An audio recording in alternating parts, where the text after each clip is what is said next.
சனி எதுவும் உங்களை பிடிக்கலைங்க. எண்ணங்களே வாழ்க்கை. யூடியூப்ல நிறைய பேர் சனி பகவான் தன்னை துரத்துவதா வீடியோ போட்டுட்டு இருக்காங்க. அதை பார்த்து நீங்களும் அட நமக்கும் இப்படி தானே இருக்குன்னு நினைச்சிருப்பீங்க. ஆனா சனி பகவான் எதுக்காகங்க நம்மளுக்கு கஷ்டத்தை தரப்போறாரு? சனி பகவான் இல்லைன்னு சொல்றியான்னு கேட்டு சண்டைக்கு வராதீங்க.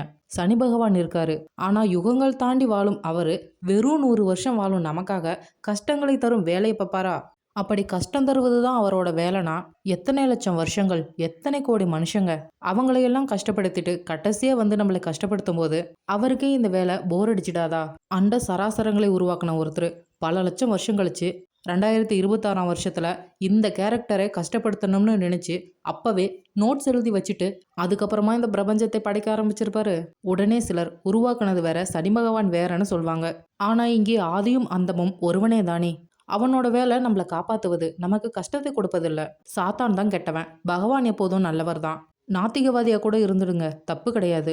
ஆனா சாத்தானுக்கு நிகரான வேலைகளை கடவுள் செய்வதா நம்பிக்கிட்டு அதே கடவுளை கும்பிடாதீங்க. பக்தியின் அடிப்படையே நம்பிக்கை தான். சனி திசை ஆரம்பிச்சா செல்வம் வந்து சேரும்னு சொல்ற ஜோசியர்களும் இதே நாட்டில் தான் இருக்காங்க. சனி திசை காலத்துல வாழ்க்கையில் முன்னேற்றத்தை கண்டதா சொன்னவங்களும் உண்டு. நாம நம்புவது தான் நமக்கு நடக்கும். நம்புங்க, நல்லதா நடக்கும்னு நம்புங்க. ஒத்த கடவுளை கும்பிட்டாலும் அவர் சாத்தான் கிடையாது, நம்மை காப்பாற்றும் கடவுள்னு நம்பி கும்பிடுங்க. இவ்வளோ பெரிய பிரபஞ்சத்தில் நமக்காகவும் ஒரு பூமியை கொடுக்க காரணம் நாம் வாழணும்னு தானே தவிர நாம் கஷ்டப்படணும்னு கிடையாது. இருக்கும் ஒரு வாழ்க்கையை கண்டிப்பாக நல்லா வாழ்வோம்னு நம்பி வாழுங்க.